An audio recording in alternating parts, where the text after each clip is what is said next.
Coba bayangin, apa sih hubungannya seorang cendekiawan agama yang lagi ngebahas Venezuela sama seorang jenderal dari Indonesia yang ngomongin soal bencana alam? Kedengarannya jauh banget kan? Tapi ternyata keduanya itu menceritakan kisah yang persis sama. Nah, hari ini kita bakal bedah bareng-bareng gimana dua dunia yang kelihatannya beda total ini ternyata punya satu benang merah yang jujur aja cukup mengejutkan. Yuk kita mulai.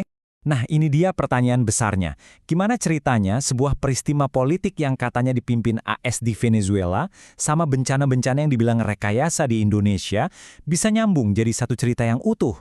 Kayak dua potongan puzzle dari kotak yang berbeda tapi ternyata pas. Inilah yang mau kita urai sama-sama. Oke, jadi kedua sumber ini sama-sama berangkat dari satu ide dasar yang fundamental. Idenya gini, semua kejadian besar di dunia ini tuh nggak acak, bukan kebetulan. Sebaliknya, ada semacam dalang atau arsitek yang kuat banget di belakang layar yang sengaja mengarahkan semuanya. Pertanyaannya, siapa arsitek ini menurut mereka? Disinilah kita mulai lihat kesamaan intinya. Kalau Sheikh Hossein, beliau menunjuknya sebagai Dajjal, ya, sosok penipu besar di akhir zaman menurut eskatologi Islam. Nah, di sisi lain ada Dharma Pongrekun. Beliau menyebutnya para globalis. Namanya emang beda kan? Satu religius, satu lagi sekuler. Tapi coba deh perhatiin, idenya itu persis sama. Ada sekelompok elit tersembunyi yang lagi ngejalanin sebuah agenda global. Jadi, ini poin yang penting banget. Tangan-tangan tersembunyi ini, menurut kedua sumber, mereka tuh nggak ngasal atau improvisasi. Sama sekali nggak.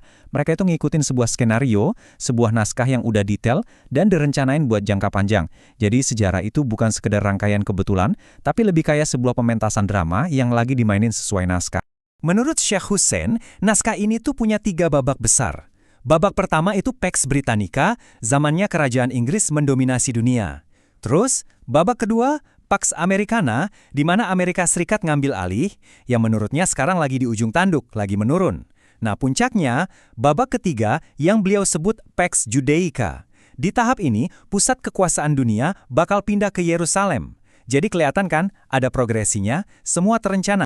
Nah, sekarang kita lihat naskah versi Dharma Pongrekun. Menurut beliau, program-program resmi PBB kayak Agenda 21 dan SDGs itu bukan murni soal lingkungan hidup. Justru itu dianggap sebagai cetak biru yang sengaja dipublikasikan sama para globalis buat tujuan akhir mereka. Tujuannya apa? Kontrol total. Lewat apa? Lewat digitalisasi dan urbanisasi besar-besaran. Oke, pertanyaannya sekarang, gimana cara mereka ngejalanin rencana sebesar ini di lapangan? Nah, di sini kedua sumber lagi-lagi sepakat. Caranya adalah dengan menciptakan krisis. Krisis yang sengaja dibuat untuk mencapai hasil-hasil tertentu. Yuk, kita lihat gimana mekanismenya bekerja. Dharma Pongrekun bahkan punya istilah teknisnya sendiri buat metode ini, yaitu ekstrim. Singkatan dari External Energy Mechanism. Idenya gini, ada teknologi canggih yang sering banget dikaitin sama fasilitas kayak HARP, yang katanya dipakai buat memanipulasi cuaca. Jadi, bencana yang kita kira alami, menurut teori ini, itu sengaja dipicu. Dan pola mainnya katanya selalu sama, gampang ditebak.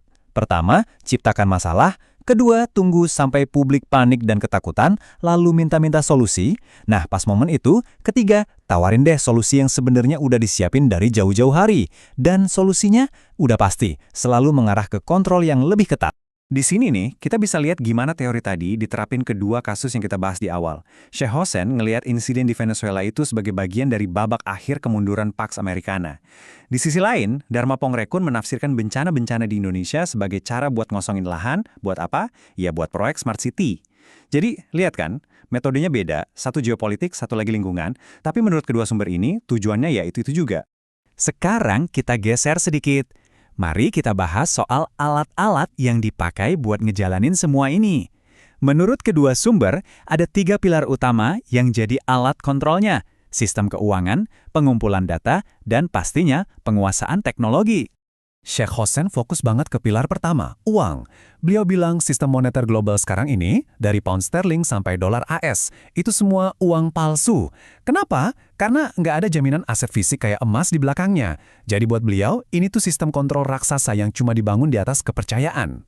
Dan di jalur yang sama persis, Dharma Pongrekun juga ngungkapin kekhawatiran serupa soal keuangan digital zaman sekarang.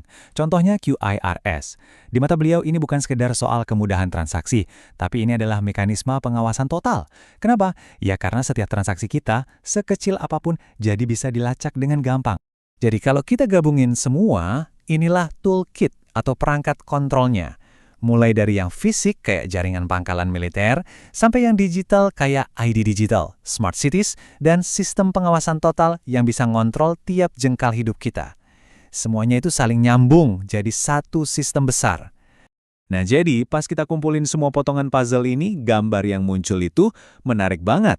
Bayangin, seorang cendekiawan agama dari Karibia dan seorang purnawirawan jenderal dari Indonesia, mereka ngomongin topik yang beda, tapi kok bisa ya melukiskan kerangka dunia yang hampir identik? Tabel ini ngerangkum semuanya dengan jelas banget. Coba deh kita lihat paralelnya. Keduanya sama-sama nunjuk adanya sang arsitek yang tersembunyi. Keduanya juga ngejelasin metode yang sama, krisis yang sengaja dibuat. Dan keduanya menunjuk pada tujuan akhir yang intinya sama, sebuah tatanan dunia baru yang semuanya terkontrol. Bahasanya mungkin beda, detailnya juga, tapi kerangkanya, strukturnya, sama persis. Jadi inilah inti dari semua pembahasan kita. Tesis utamanya adalah apa yang kita lihat sehari-hari sebagai kejadian-kejadian yang kacau, random, dan gak berhubungan, itu sebenarnya bukan kekacauan. Itu adalah sebuah skenario yang berjalan sesuai naskah. Krisis itu bukan kecelakaan, tapi alat untuk menggiring kita semua, pelan-pelan, ke sebuah masa depan yang sudah ditentukan dan terkendali. Semua ini akhirnya ninggalin kita dengan satu pertanyaan besar buat direnungkan. Waktu Anda melihat berita, melihat kejadian-kejadian di dunia, apa yang Anda lihat? Apakah cuma kekacauan yang acak? Atau Anda mulai melihat sebuah pola? Apapun jawaban Anda, itu bahkan sangat menentukan cara Anda memandang dunia di sekitar kita.